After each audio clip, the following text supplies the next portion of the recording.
नमस्कार दोस्तों, स्वागत है आप सभी का आज के मुख्य समाचार के इस वीडियो में, जहां हम आपके लिए हर दिन लेकर आते हैं देश और दुनिया की तमाम बड़ी खबरें। एक एक करके 50 बड़ी खबरों को सिर्फ 10 मिनट में जानेंगे। वीडियो के साथ अंत तक बने रहें। साथ ही आपसे एक छोटी सी रिक्वेस्ट है, अगर आपने अभी तक इस वीडियो को लाइक नहीं किया तो लाइक जरूर कर दे। साथ ही वीडियो के नीचे दिए गए इस लाल रंग के सब्सक्राइब बटन को दबा ले और इस घंटी को भी दबाए ताकि आपको दिन भर की बड़ी खबरों की जानकारी लगातार मिलती रहे। तो चलिए दोस्तों, वीडियो को फटाफट शुरू करते हैं। तो वैज्ञानिकों ने एंटीबायोटिक का असर बढ़ाने का तरीका खोजा। सुपर बग्स पर काबू पाने में मिलेगी मदद। जी हां, शोधकर्ताओं ने एक ऐसा तरीका खोज निकाला है जिससे एंटीबायोटिक दवाएं प्रतिरोधी बैक्टीरिया पर ज्यादा असरदार हो जाएंगी। एंटीबायोटिक्स का प्रतिरोध करने वाली बैक्टीरिया को सुपर बग्स भी कहा जाता है। विश्व स्वास्थ्य संगठन के अनुसार सुपर बग्स का एंटीबायोटिक प्रतिरोध बढ़ता जा रहा है और यह वैश्विक स्वास्थ्य से जुड़े 10 बड़े खतरों में शुमार है। विशेषज्ञों का मानना है कि इस नए तरीके के इजाद होने से बैक्टीरिया जनित बीमारियों के खिलाफ लड़ाई में काफी मदद मिलेगी। नया शोध व रास्ता उपलब्ध कराएगा जिसके जरिए एंटीबायोटिक्स का असर बढ़ जाएगा और डॉक्टरों को मरीज की एंटीबायोटिक की खुराक बढ़ाने अथवा नई दवा की खोज पर निर्भर भी नहीं रहना पड़ेगा। और अगली बड़ी खबर की बात करें तो ट्रैफिक चालान भरने के लिए अब नहीं लगाने होंगे कोर्ट के चक्कर। घर बैठे ऐसे कर सकेंगे भुगतान। जी हां, जल्द ही देश में ट्रैफिक चालान के लिए ई कोर्ट की सुविधा शुरू होने वाली है। इसके बाद घर बैठे ही ट्रैफिक चालान भर सकते हैं। आपका चालान कैमरे या पुलिस किसी से भी हो, आप ई कोर्ट के जरिए इसका भुगतान कर सकते हैं। भुगतान होने पर इसकी रसीद भी आपको तुरंत मिल जाएगी। ट्रैफिक नियमों के उल्लंघन के बाद चालान भरने में होने वाले झंझट से जल्द ही छुटकारा मिलने वाला है। अब चालान भरने के लिए आपको कोर्ट के चक्कर नहीं काटने पड़ेंगे। जल्द ही देश में ट्रैफिक चालान के लिए ई कोर्ट की सुविधा शुरू होने वाली है। इसके बाद घर बैठे ही ट्रैफिक चालान भर सकते हैं। दरअसल पायलट प्रोजेक्ट के तौर पर 6 राज्यों और केंद्र शासित प्रदेश में ई कोर्ट चालू किए गए थे जो काफी सफल रहे। अब इसे जल्द ही पूरे देश में लागू कर दिया जाएगा।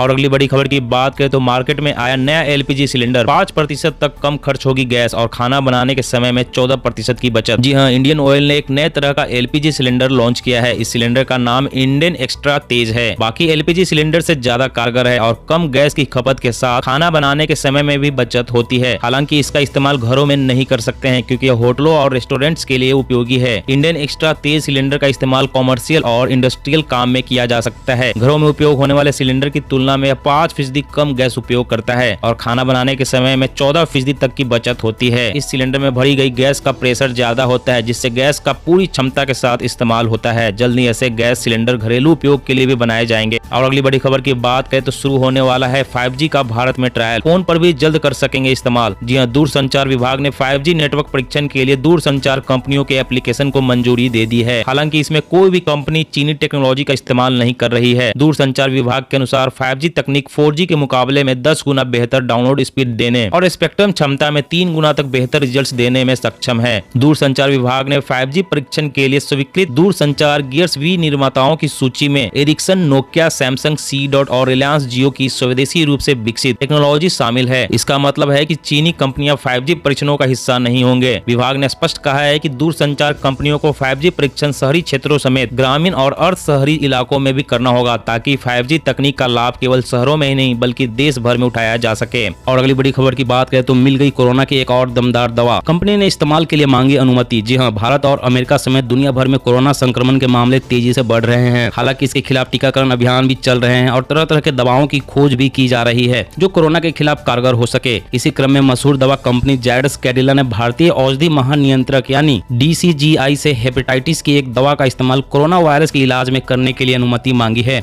जायडस कैडिला ने जारी एक बयान में कहा कि इस दवा के तीसरे चरण के क्लिनिकल ट्रायल में कोरोना के इलाज को लेकर उत्साहजनक नतीजे मिले हैं। मीडिया रिपोर्ट्स के मुताबिक जायडस कैडिला ने कहा कि जो शुरुआती नतीजे सामने आए हैं उनसे पता चलता है कि शुरुआत में इसके इस्तेमाल से कोरोना के मरीज संक्रमण से ज्यादा तेजी से उबरते हैं। और अगली बड़ी खबर की बात करें तो बिजली सेवाओं के लिए मोदी सरकार ने तय की समय सीमा। उपभोक्ताओं को मिलेंगे ये अधिकार। जी हां, बिजली उपभोक्ताओं के लिए मोदी सरकार ने आज एक बड़ा फैसला किया है। जी हां, बिजली उपभोक्ताओं के लिए मोदी सरकार ने आज एक बड़ा फैसला किया है। बिजली क्षेत्र में दी जाने वाली अलग अलग सेवाओं के लिए पहली बार सरकार ने समय सीमा तय की है। समय सीमा में काम नहीं करने पर बिजली वितरण कंपनियों पर जुर्माना लगाया जाएगा। नए नियमों के मुताबिक अब आपको बिजली कनेक्शन के लिए बिजली विभाग के चक्कर नहीं काटने पड़ेंगे। महानगरों में नया बिजली कनेक्शन 7 दिनों में, अन्य शहरों में 15 दिनों में, जबकि ग्रामीण इलाकों में 30 दिनों में देना अनिवार्य बनाया गया है। ऑनलाइन आवेदन की सुविधा भी रहेगी। इसके अलावा मीटर में खराबी आने, बिजली लोड में परिवर्तन कराने, लोड शेडिंग और खराब ट्रांसफार्मर बदलने जैसी सेवाओं को भी इस आदेश में शामिल किया गया है। इन सेवाओं के लिए समय सीमा तय करने की जिम्मेदारी राज्य राज्य बिजली नियामक आयोग को सौंपी गई है। तय समय सीमा के भीतर काम नहीं करने पर बिजली वितरण कंपनी को कम से कम 1 लाख रुपए का जुर्माना देना पड़ेगा। अगले हफ्ते फिर बढ़ सकते हैं रसोई गैस के दाम। पेट्रोल डीजल की कीमत में फिर हुआ इजाफा। जी हां, रसोई गैस LPG की कीमतों में अगले हफ्ते बढ़ोतरी हो सकती है। इस बीच 2 दिन के अंतराल के बाद वाहन ईंधन कीमतों में फिर बढ़ोतरी हुई है। पेट्रोल और डीजल दोनों के दाम 35 पैसे प्रति लीटर और बढ़ गए हैं। सूत्रों ने बताया कि LPG के मामले में लागत से कम मूल्य पर बिक्री से होने वाला नुकसान 100 रुपए प्रति सिलेंडर पर पहुंच चुका है। इस वजह से इसकी कीमतों में बढ़ोतरी हो सकती है। सूत्रों ने बताया कि रसोई गैस सिलेंडर का दाम कितना बढ़ेगा या सरकार की अनुमति पर निर्भर करेगा। इससे पहले 6 अक्टूबर को रसोई गैस सिलेंडर के दाम 15 रुपए बढ़ाए गए थे। जुलाई से अब तक रसोई गैस सिलेंडर का दाम 90 रुपए बढ़ चुका है और अब एक बार फिर से बढ़ोतरी की तैयारी की जा रही है। और अगली बड़ी खबर की बात करें तो हिमाचल सरकार का नया नियम, सेकंड हैंड गाड़ी के साथ नंबर नहीं बेच पाएंगे, खरीदार को लेना होगा नया नंबर। जी हां, वाहन मालिक अगर अपनी गाड़ी बेचना चाहता है तो अब वे गाड़ी का नंबर नहीं बेच पाएगा। हिमाचल सरकार की तरफ से ये अधिसूचना जारी की गई है। शिमला समेत प्रदेश में अब कोई भी वाहन मालिक गाड़ी के साथ नंबर नहीं बेच सकेंगे। गाड़ी बेचते समय वाहन मालिक को गाड़ी का नंबर RTO कार्यालय में जमा करना होगा। इसके बाद RTO कार्यालय से उक्त गाड़ी के नंबर का ऑक्शन किया जाएगा। अभी तक नियम था कि अगर कोई वाहन मालिक अपनी गाड़ी बेचना चाहता है तो वह गाड़ी के साथ नंबर भी संबंधित व्यक्ति के नाम पर ट्रांसफर कर सकता है। गाड़ी बेचने के बाद RTO कार्यालय से खुद ही एग्रीमेंट के आधार पर दूसरे के नाम पर रजिस्ट्रेशन हो जाती है। लेकिन अब अगर कोई व्यक्ति सेकंड हैंड गाड़ी खरीदना चाहता है तो उसके नाम पर गाड़ी के रजिस्ट्रेशन तो हो जाएगी, लेकिन नंबर उसे अपने स्तर पर ही लेना होगा। और अगली बड़ी खबर की बात करें तो मिठास पर महंगाई की मार, 3 महीने में 5 रुपए से ज्यादा महंगी हुई चीनी। जी हाँ, मिठास पर भी महंगाई की मार दिखने लगी है। पिछले 3 महीने में राजधानी दिल्ली में चीनी का रेट 5 रुपए प्रति किलोग्राम बढ़ गया है। डिपार्टमेंट ऑफ कंज्यूमर अफेयर्स की रिपोर्ट के मुताबिक चीनी की कीमतों में लगातार उछाल जारी है। राइटर्स में छपी रिपोर्ट में सरकारी अधिकारी के हवाले से कहा गया कि चालू वर्ष में सरकार को 6 से 7 मिलियन टन चीनी बिना सब्सिडी के निर्यात करने की जरूरत है। इससे इन्वेंट्री में कमी आएगी और कीमत पर भी लगाम रहेगा। इस साल चीनी का उत्पादन शानदार रहा है। वहीं इंटरनेशनल मार्केट में चीनी का रेट पिछले 4.5 सालों के उच्चतम स्तर पर है। माना जा रहा है कि अगर भारत बड़े पैमाने पर निर्यात करेगा तो इंटरनेशनल मार्केट में भी चीनी की कीमत में गिरावट आएगी। और अगली बड़ी खबर की बात करें तो राजस्थान पुलिस थानों में धार्मिक स्थल पर रोक, ऑफिस में भी नहीं बना सकेंगे पूजा स्थल। जी हाँ, राजस्थान में अब पुलिस थानों व ऑफिस में धार्मिक या पूजा स्थल का निर्माण नहीं हो सकेगा। पुलिस आवास विभाग के अतिरिक्त महानिदेशक ने आदेश जारी किया है। इस संबंध में पुलिस मुख्यालय ने सभी ADG, IG, SP और पुलिस कमिश्नर के नाम से एक पत्र लिखा है। वहीं बीजेपी ने आदेश वापस लेने की मांग की है। पुलिस के अतिरिक्त पुलिस महानिदेशक ने बताया कि राजस्थान धार्मिक भवन एवं स्थल अधिनियम 1954 के नियमों का पालन करवाए जाने के संबंध में जारी परिपत्र का मुख्य उद्देश्य प्रभावशाली लोगों द्वारा थानों में धार्मिक स्थल निर्माण करवाकर अनावश्यक दखल की संभावना को रोकना है। ये प्रभावशाली लोग आमजन को मिलने वाले न्याय को प्रभावित करने के प्रयास करते हैं।